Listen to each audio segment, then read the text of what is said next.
They say humiliation reveals character. Harper Ellis proved it in 3 seconds. Hot marinara, dripping down Olivia's face. A plate shattered. 18 witnesses frozen. You people are always slow. Harper whispered it like venom. Then threw the plate, not by accident. On purpose. The diner went silent. Olivia stood there, dignity unbroken, sauce staining her white blouse. Then the door opened. A man in a charcoal suit. Tall. Quiet power. Michael Chambers. He saw everything. The mess. The cruelty. The humiliation. He walked straight to Olivia and kissed her forehead. She's my wife. Harper's world shattered. The woman she'd just destroyed? Married to a billionaire. The man who owns half the town, including the building where Harper's husband works. What happens next isn't just revenge, it's a masterclass in poetic justice. Comment below what you would have done and tell us where you're watching from. Because when the footage goes viral, the entire community takes sides. They say one moment can destroy you. Harper Ellis proved it could happen in 3 seconds. The marinara hit first. Hot. Thick. Dripping down Olivia's cheek like blood from a wound that hadn't bled yet. Then the plate shattered. White ceramic exploding across tile. The sound, sharp, final, cut through every conversation in Willow Creek Diner. Forks froze midair. Coffee cups stopped halfway to lips. 18 people witnessed it. None moved. Olivia stood there, breath caught, hands trembling, not from fear, but from the effort it took not to scream. Harper's voice sliced through the silence. Next time, maybe move faster instead of chatting with customers. You're not here to socialize, sweetheart. The word dripped venom. Condescension wrapped in designer perfume and fake politeness. Olivia wasn't a waitress. She was helping her aunt, the woman who owned this place, wipe down tables before the lunch rush. But Harper didn't ask. Harper assumed. And assumptions, when soaked in prejudice, become weapons. Behind Harper, her friends giggled. Manicured hands covering glossed lips. Women in tennis skirts and pearl earrings who treated cruelty like brunch entertainment. But Harper wasn't done. She leaned in close. Close enough that only Olivia could hear the poison. You people are always slow. 3 words. Quiet. Deadly. Olivia's jaw locked. Eyes steady. Dignity unbroken even as red sauce dripped onto her white blouse. The diner felt like a held breath. Like the moment before thunder cracks. And then, the bell above the door chimed. A man stepped inside. Tall. Charcoal suit. Presence that didn't need volume to command a room. Michael Chambers. He scanned the scene. The mess. The humiliation. The frozen witnesses pretending they didn't see. His eyes landed on Olivia. Harper smirked, thinking he was just another customer about to witness her discipline the help.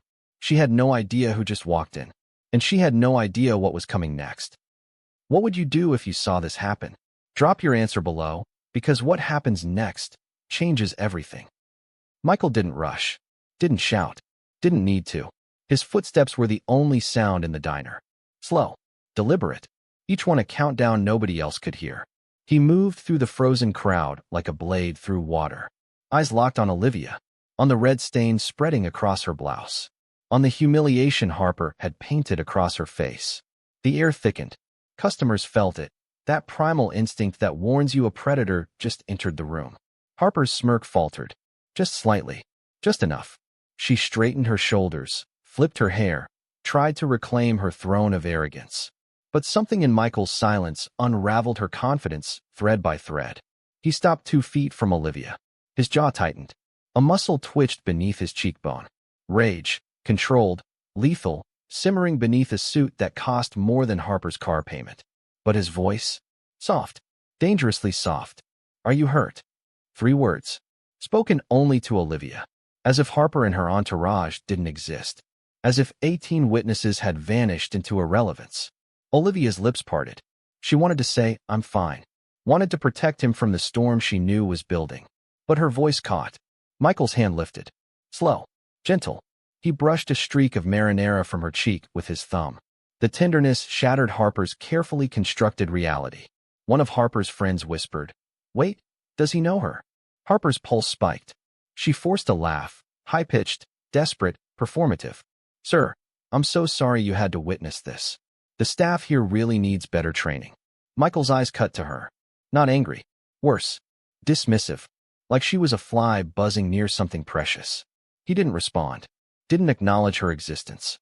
Just turned back to Olivia, voice still impossibly calm. Let's get you cleaned up. But Olivia shook her head. Barely. Just enough for him to see. Michael. Her voice trembled. Not here. Please. His name hung in the air like a grenade with the pin pulled. Harper's face drained of color. And that's when everyone realized this wasn't a customer defending a stranger. Subscribe now, because what he does next destroys everything Harper thought she knew. Michael reached into his suit jacket, pulled out a folded handkerchief. Pristine white silk monogrammed with initials Harper would recognize if she were paying attention. She wasn't.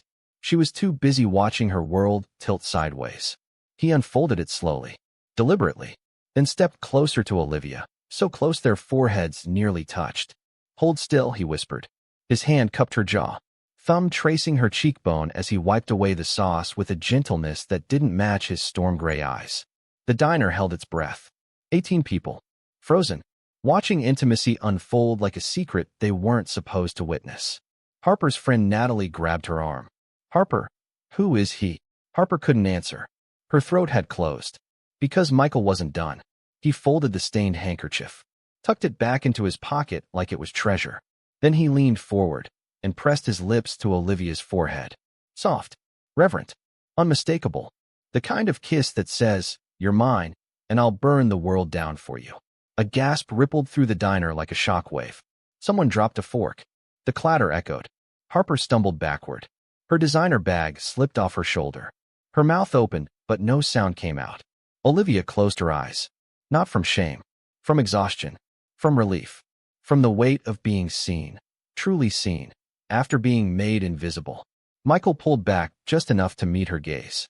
You don't have to stay here, he murmured. Say the word, and we leave. But Olivia shook her head. Spine straightening. Chin lifting. No, I'm not running. Pride flickered across Michael's face. The kind reserved for warriors who refuse to retreat. He turned, finally acknowledging Harper's existence. His voice, quiet, sharp, surgical, cut through the silence. She's my wife. 2 words. Nuclear.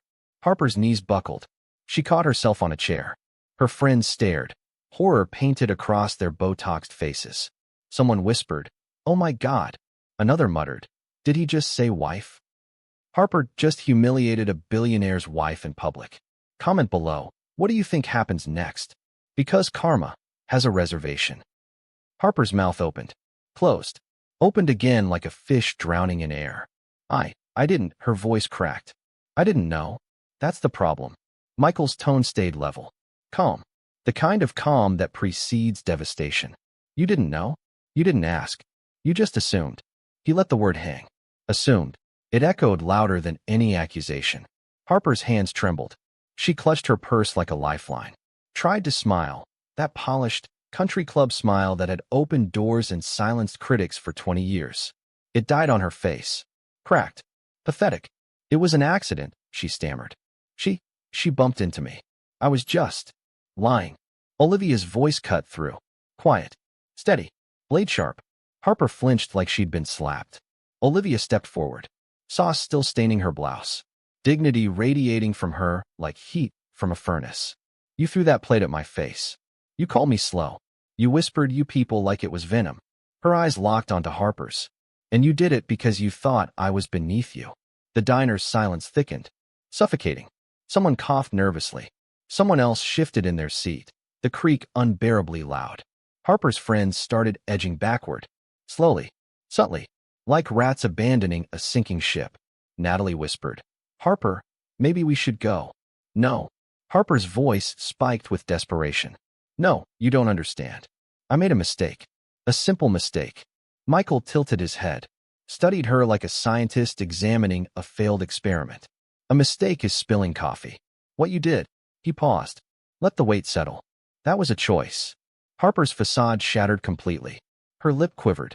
Mascara smudged beneath her eyes as panic set in.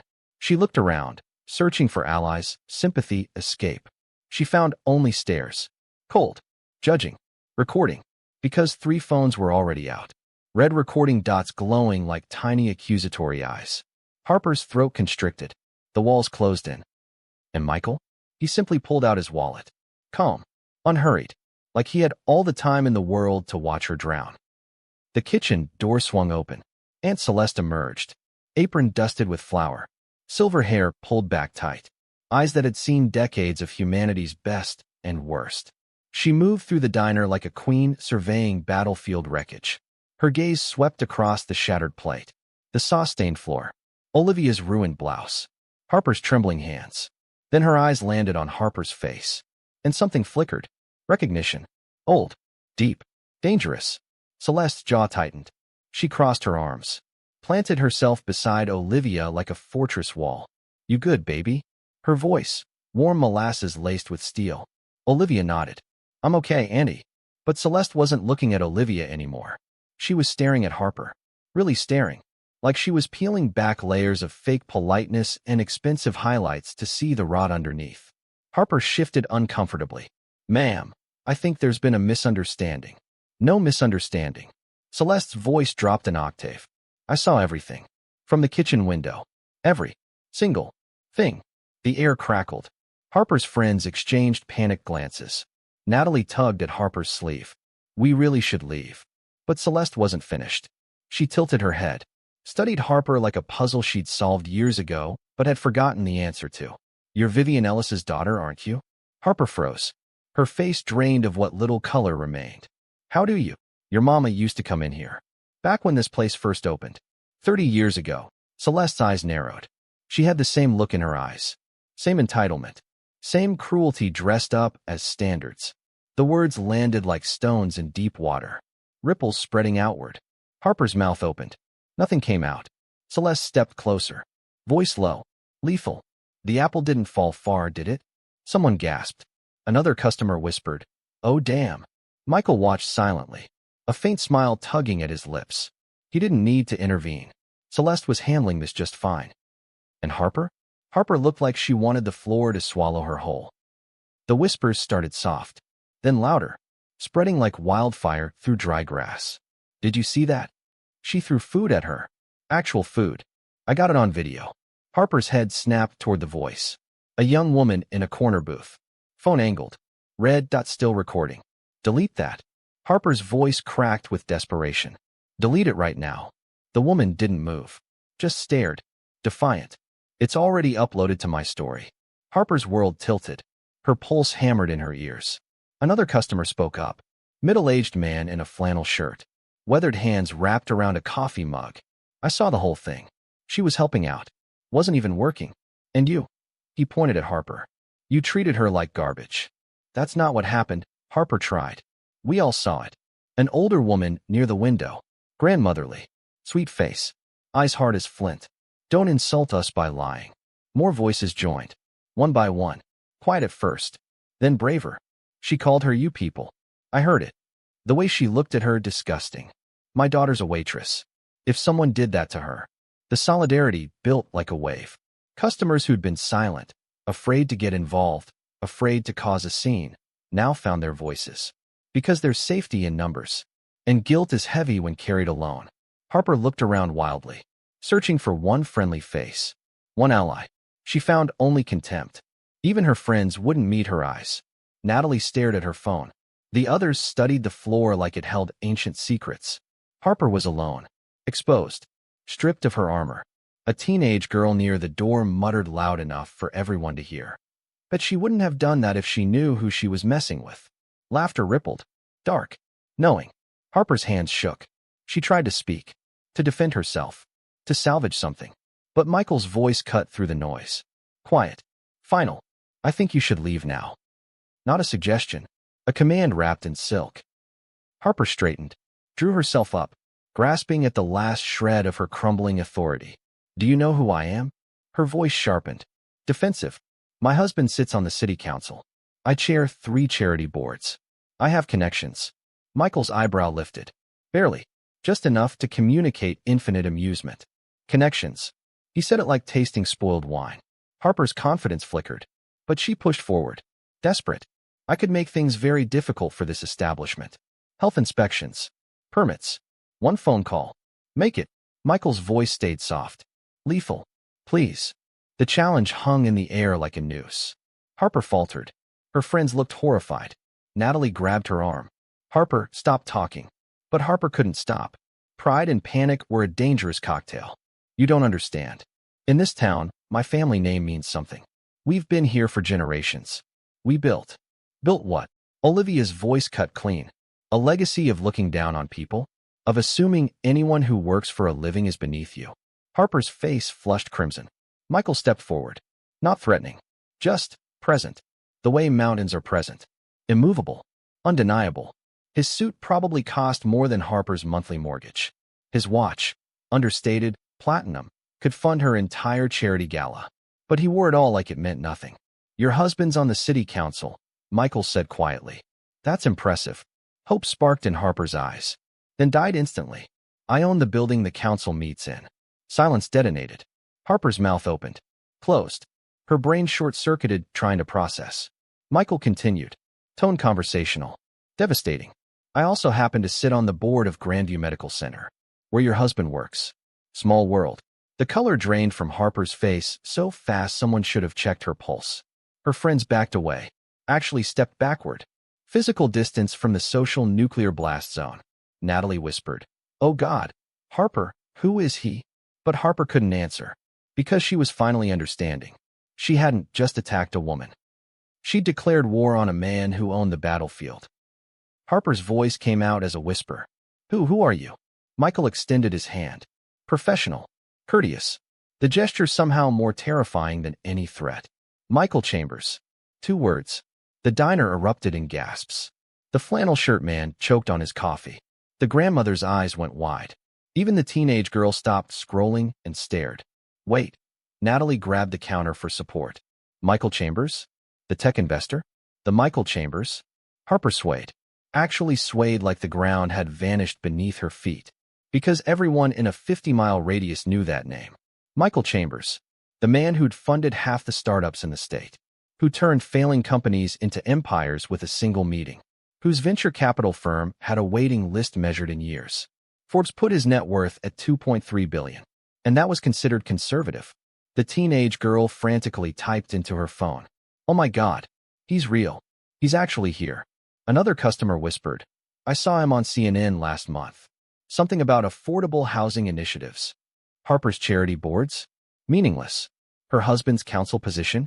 Pocket change. Her family name? Dust compared to nuclear fire. Michael smiled. Polite. Warm even. Like they were discussing weather. My wife and I were planning a quiet lunch. Just wanted to surprise her aunt. He gestured toward Celeste. Family time. You understand. The casual mention of wife hit Harper like a second bombshell. She wasn't just wrong. She was catastrophically, publicly, irreversibly wrong.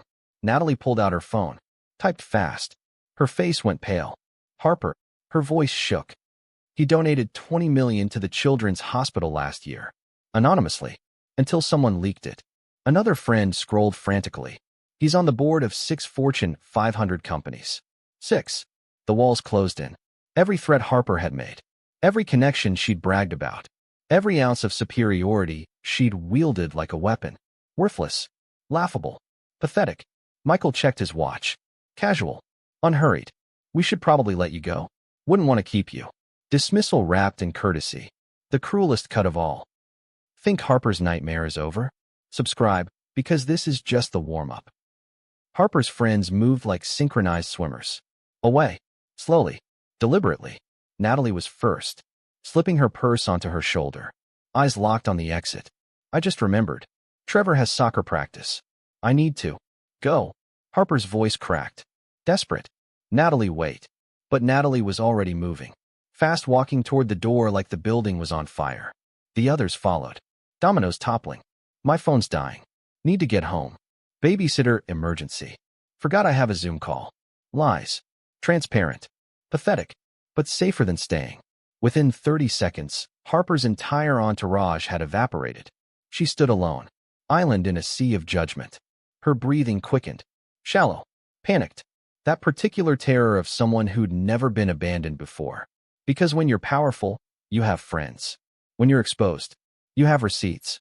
The flannel shirt man muttered loud enough to hear. Rats and sinking ships. Laughter rippled. Quiet. Vicious. Harper's hands trembled. She clutched her designer bag like a shield that had stopped working. Michael hadn't moved, hadn't gloated, hadn't said a word. He just stood there, presence alone enough to dismantle everything she'd built. Olivia stepped forward, chin high, sauce still staining her blouse, but dignity radiating like armor. You wanted to teach me about service. Her voice steady, cutting. Let me teach you about consequences. Harper flinched. When you treat people like they're invisible, you forget something important. Olivia leaned in. We see everything. The words hit like a verdict. Harper opened her mouth, tried to form an apology. Something, anything to stop the bleeding. Nothing came, because some wounds are too deep for bandages. The grandmother near the window spoke, voice gentle but firm. You should leave now, honey, before you make it worse. Advice, not cruelty. Genuine mercy from someone who'd seen enough life to recognize a losing battle. Harper looked around one last time, searching for an ally, a lifeline, a single sympathetic face. She found only cold stares. So she turned and walked toward the door, each step heavier than the last. Harper's hand touched the door handle, then stopped, because Olivia's voice cut through the silence. Clear, calm, surgical. I wasn't working today. Harper froze. I came to spend time with my aunt, help her prep before lunch service, wipe tables, fold napkins, family things. The weight of those words crashed down. Olivia continued, each sentence a hammer blow. I wasn't your waitress. I wasn't serving you. I was just existing in a space you decided belonged only to people like you. The diner went silent. That heavy, suffocating silence that precedes judgment. The flannel shirt man shook his head. So it wasn't even about bad service. Never was, Celeste added, voice hard as granite. She saw a black woman wiping tables and made assumptions. Harper spun around, face flushed. That's not, I didn't. You did. Olivia's eyes locked onto hers. You saw me and decided my worth. My place. My value. In 3 seconds. The teenage girl spoke up. That's messed up. Like, really messed up. Another customer nodded. Explains the you people comment. Harper's mouth opened, desperate to explain, to justify, to rewrite history in real time. But Celeste stepped forward, arms crossed, eyes blazing. You know what the worst part is? You weren't even angry. You weren't having a bad day. You were just casually cruel. Like it was natural. The observation landed like a death sentence. Because anger can be forgiven. Bad days happen. Stress breaks people. But casual cruelty? That's character. Michael finally spoke, voice quiet, heavy. My wife has 2 master's degrees. Runs a nonprofit that's helped over 10,000 families. Volunteers at shelters. Mentors young women trying to break into tech. He paused. Let it sink in. And you threw food at her because you thought she was hired help. Harper's knees buckled. She caught herself on the doorframe. The moral outrage in the room became palpable. Thick. Choking. Because this wasn't about service anymore. It was about seeing human beings. And Harper had failed that test completely. Celeste's eyes narrowed, memory clicking into place like tumblers in a lock. Ellis. She said the name slowly, testing it.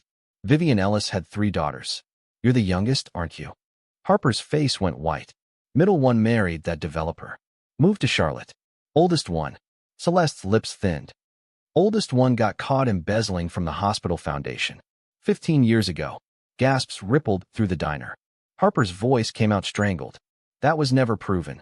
Your family paid to make it disappear. Celeste stepped closer. I remember. Because my cousin worked in that office. Saw the missing funds. Saw the cover-up.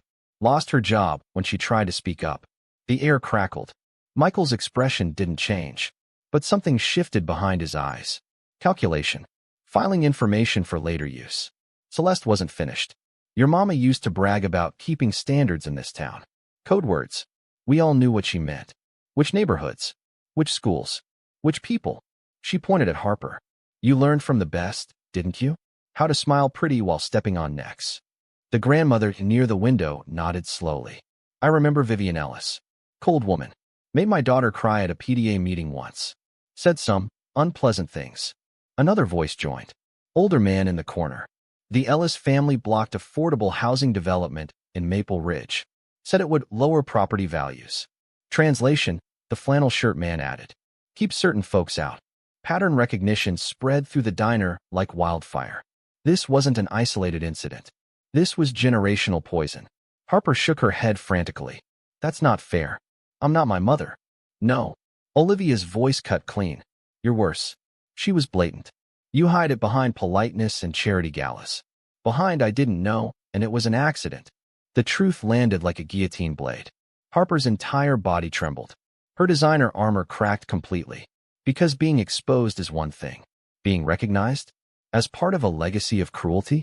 That's annihilation. Celeste crossed her arms. Final. Unmoved. Your family's been poisoning this town for 3 generations. Maybe it's time somebody finally said enough. Michael pulled out his phone. Calm. Deliberate. Like he was checking the weather. Celeste, he said quietly. Do you have security cameras? Every head turned. Harper's breath caught. No. No, you can't. I can. Celeste's smile was razor-sharp. Upgraded the system last year. High definition. Multiple angles. Cloud backup. She looked at Michael. Understanding passed between them wordlessly. I'll have the footage sent to your email within the hour. Harper stumbled backward. Hit a table. Silverware clattered. Why? Her voice cracked. Why would you do that? Michael looked at her. Really looked. Like she was a particularly disappointing science experiment. Documentation. Simple. Clinical. Terrifying. The teenage girl whispered to her friend. Oh God, he's going to sue her. But Michael shook his head slightly. Not addressing them. Just correcting the record. I don't need to sue. I just need to remember. And in my line of work, memory matters.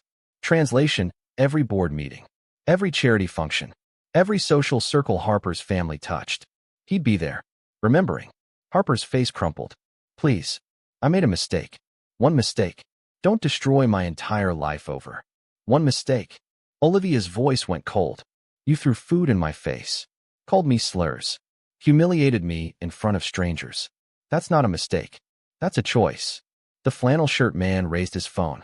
Already got my copy uploaded. For posterity. Others nodded. 3, 4, 5 phones. All recording. All backed up. Harper looked around wildly. The digital age meant her cruelty was immortal. Replayable. Shareable. This will ruin me. Tears streamed down her face. Real ones now. Not performance. Pure panic. Celeste didn't blink. Should have thought about that before you decided someone's humanity was negotiable. Michael pocketed his phone. Turned to Olivia. Ready to go? She nodded. Tired. Done. They moved toward the door. Harper stepped aside. Shaking. Broken. As they passed, Michael paused. Look back. One more thing. Your husband's hospital privileges? They're reviewed quarterly. By a committee I sit on. He didn't say anything else. He didn't need to. What goes around comes around. Comment karma if you're here for it. Harper's voice cracked through the silence. Wait. Please. Just wait. Olivia stopped. Didn't turn around. Harper rushed forward. Mascara streaking. Designer bag clutched like a lifeline. I'm sorry. I'm so sorry. I wasn't thinking. She choked on the words. Please. Give me a chance to make this right. The diner held its breath. Olivia turned slowly. Face unreadable. Make it right. She tilted her head. How exactly do you do that? Unsay what you said. Undo what you did. Harper's hands trembled. I'll donate. To your nonprofit. Whatever you need. Name the amount. Stop. Michael's voice cut like a blade. Don't insult her by trying to buy forgiveness. Harper flinched. Tried again. Desperate. Then what? Tell me what to do. I'll do anything. Celeste snorted. You want absolution? From the woman you humiliated? That's rich. The grandmother spoke up. Gentle but firm. An apology means nothing if it only comes after consequences. Harper spun toward her. But I am sorry. I really am. Are you? Olivia's voice stayed steady. Or are you sorry you got caught? Sorry he walked in? Sorry your friends left? Silence. Harper's mouth opened. Closed. No answer came. Because the truth was written on her face. She wasn't sorry for the cruelty. She was sorry for the cost. The flannel shirt man shook his head. Classic. Only apologizes when the cameras are rolling. Another customer nodded. My ex did that. After he got fired. Suddenly sorry then. Pattern recognition again. Collective experience validating Olivia's suspicion. Harper's legs buckled. She grabbed a chair for support. I can't lose everything over this. My reputation. My husband's career. Our family name. Your family name? Celeste's laugh was bitter. That name's been rotten for decades. This just made it visible. Michael placed his hand on Olivia's shoulder. Protective. Grounding. We're done here. Harper reached out. Actually reached out like she could physically stop them. Please don't post that footage. I'm begging you. Olivia looked at Harper's outstretched hand, then at her face. You had a choice. So do I. She walked out. Michael followed, and Harper collapsed into the chair. Alone. Exposed. Broken. Michael stopped at the register, pulled out his wallet. Unhurried. Celeste waved him off. Family doesn't pay.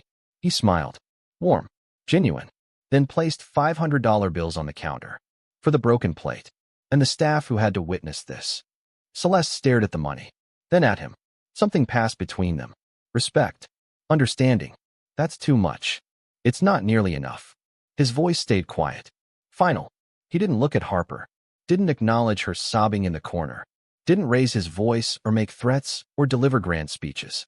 He just existed. Powerfully. Completely. And somehow that was worse than any confrontation. The young waitress who'd been hiding near the kitchen stepped forward. Timid. Shaking. Thank you, she whispered. For standing up. Nobody ever. She couldn't finish. Tears welled up. Michael's expression softened. What's your name? Kennedy. Kennedy, how long have you worked here? 3 years. Putting myself through nursing school. He pulled out a business card. Wrote something on the back. Email my assistant. We fund scholarships for healthcare students. Full tuition. No strings. Kennedy's hand flew to her mouth. I don't. You do. He smiled. Excellence recognizes excellence. She clutched the card like it was made of gold.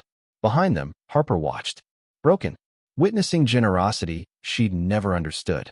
Kindness she'd never practiced. The contrast was brutal. Michael turned to the other customers. Met their eyes. Nodded acknowledgement. Thank you. For speaking up. For recording. For not staying silent. The flannel shirt man raised his coffee mug. Just doing what's right. Others murmured agreement. Small nods. Quiet solidarity. Michael took Olivia's hand. Threaded his fingers through hers. They walked toward the door. No dramatic exit. No final words. No looking back. Just two people leaving a place that had tried to diminish one of them. The bell chimed as the door closed. And in the silence that followed, Harper understood something fundamental. Revenge doesn't always roar. Sometimes it just walks away. Calm. Dignified. Untouchable. Leaving you alone with the wreckage of who you chose to be. The diner slowly returned to life. Conversations resumed. Orders placed. But Harper remained frozen. Staring at the door. At the space where Grace had just departed. The first video hit Facebook at 2:47 p.m. By 3:15, it had 10,000 views. By 4 o'clock, local news stations were calling Celeste for comment. By dinner, Harper Ellis was trending. The teenage girl's TikTok went viral first. Racist Karen throws food at woman. Turns out she's married to a billionaire. 6 million views in 4 hours. Then came the breakdowns. Commentary channels. Reddit threads. Twitter storms. Harper Ellis Willow Creek became a search term. Her charity board photos surfaced. Smiling. Polished. Perfect. Screenshots placed side by side with grainy phone footage. Sauce dripping. Rage contorting her face. You people echoing in captions. The contrast was damning. Someone found her LinkedIn. Her husband's medical practice website. Their home address. Quickly removed by moderators, but not before hundreds saw it. The PDA Moms group chat exploded. Is this real? I sat next to her at last month's fundraiser. She chaired the diversity committee. The diversity committee. Hypocrisy is gasoline on viral flames. By Wednesday morning, local influencers were posting reaction videos. Let's talk about Harper Ellis and what privilege actually looks like. Willow Creek's most charitable resident just showed her true colors. The neighborhood Facebook group, normally debates about lawn maintenance and lost cats, became a war zone. People who'd stayed silent for years suddenly remembered incidents. She complained when the Martinez family moved in next door. Tried to get the high school janitor fired over nothing. My daughter said she made racist comments at the bake sale. Stories poured out. Dammed up for years. Finally released.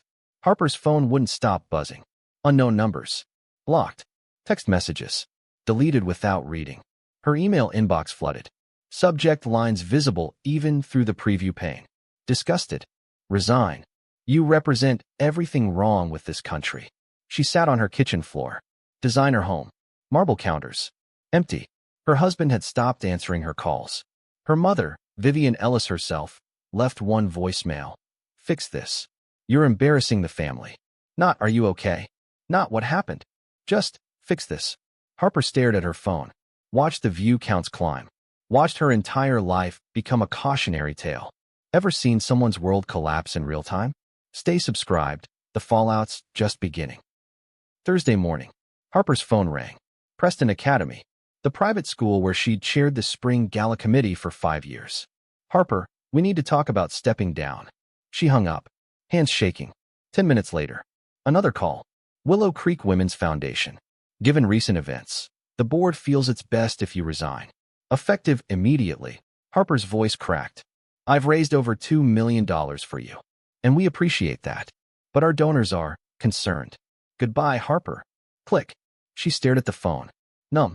By noon, 3 more organizations had quietly removed her name from their websites. Board member pages updated. Currently vacant, where her photo used to be. The spring gala? Postponed indefinitely. Sponsors pulled out overnight. The local boutique where she'd spent thousands, the owner's daughter worked as a waitress. She'd seen the video. Harper walked in Thursday afternoon. Force of habit. The owner's smile died. We're closed for inventory. But the sign says, private inventory. Please leave. Harper's regular nail salon. Same story. Fully booked. For months. The country club where she'd played tennis every Tuesday. Her membership, under review pending investigation of code of conduct violations. Friday brought the worst blow.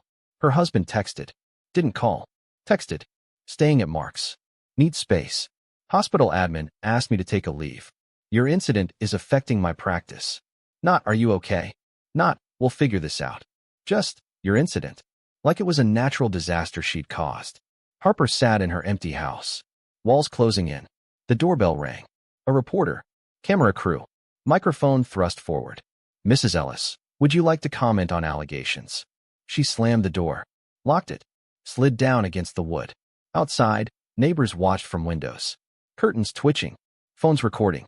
The woman who'd ruled her social circle with polished smiles and cutting remarks was now the neighborhood spectacle. Her kingdom hadn't just cracked. It had shattered, and everyone was watching the pieces fall. Monday, 3 p.m. Harper almost didn't go. Almost stayed home. Hidden. But the Maple Ridge HOA board meeting was mandatory. And missing it meant fines. Violations. More ammunition for people already circling. She needed normal. Needed something she could still control. She walked into the community center. Head down. Sunglasses indoors. 12 people sat around the conference table. Conversations died when she entered. Chairs scraped. Eyes averted. Harper took her usual seat. End of the table. Power position. The silence felt like suffocation. Then the door opened, and Michael Chambers walked in. Harper's heart stopped. He wore casual clothes. Jeans. Navy sweater. Still looked like he owned everything in sight. The HOA president stood, grinning. Everyone, this is Michael Chambers. He's joining us as a community development advisor. Pro bono. Can you believe it? Applause. Genuine. Excited. Michael smiled. Gracious. Shook hands. Made small talk. Then his eyes landed on Harper. Recognition flickered. Brief. Cold. He didn't acknowledge her. Didn't nod. Didn't speak. Just looked through her. Like she was glass. Invisible. Harper's throat closed. He took a seat. 3 chairs away. Might as well have been miles. The meeting started. Discussions about landscaping budgets. Pool maintenance. Boring minutiae. Then the agenda shifted. Item 7. Community Diversity and Inclusion Initiative. Michael leaned forward. I'd like to propose funding for cultural events. Open forums. Education programs. The board perked up. Michael Chambers proposing anything meant money. Resources. Prestige. We need to ensure Maple Ridge reflects the values we claim to uphold. That means examining our unconscious biases. Our assumptions. His voice stayed neutral. Professional. But Harper felt every word like a blade. I've seen communities crumble because they protected comfort over character. I won't let that happen here. The president nodded enthusiastically. Absolutely. We need accountability. Speaking of which, Michael pulled out a tablet. I've compiled incidents reported over the past 3 years. Complaints. Patterns. Harper's hands went cold. He scrolled. Didn't look at her. Didn't need to. Discrimination complaints. 12 filed. 9 dismissed without investigation. 3 involving the same family name. The room went silent. Everyone knew. Nobody said it. But they knew. Harper stood, chair scraping harsh. I need to leave. Stay. Michael's voice. Quiet. Final. Not a request. A command. She sat. Trapped. The meeting ended at 5:30. Harper sat frozen while others filed out. Laughing. Planning. Energized by Michael's proposals. Nobody said goodbye to her. She finally stood. Legs unsteady. Gathered her things. Michael remained. Reviewing notes on his tablet. Deliberately slow. She knew he was waiting. Knew she had to pass him to leave. Her feet moved. Heavy. Each step measured. As she reached the door, his voice stopped her. Harper. First time he'd said her name. It sounded like a verdict. She turned. Couldn't help it. He looked up. Expression unreadable. You have a choice to make. Silence stretched. Suffocating. You can spend the rest of your life being the villain in that video. The cautionary tale parents show their kids. His eyes held hers. Not cruel. Just factual. Where you can actually do the work. Real work. Not performative charity. Not committees where you control the guest list. Harper's jaw trembled. I don't know how. Then learn. He stood. There are programs. Facilitated dialogues. Racial equity training. Organizations that help people confront their biases. He pulled out another business card. Placed it on the table between them. That's a therapist who specializes in privilege and prejudice. She's helped people who've done worse than you. But only if they're willing. Harper stared at the card. Then at him. Why are you telling me this? Michael's expression softened. Barely. Just enough. Because my wife is a better person than I am. She believes people can change. That even cruelty can be unlearned. He moved toward the door. Paused beside her. I'm less optimistic. But I'm willing to be proven wrong. He left. Harper stood alone. Card in her trembling hand.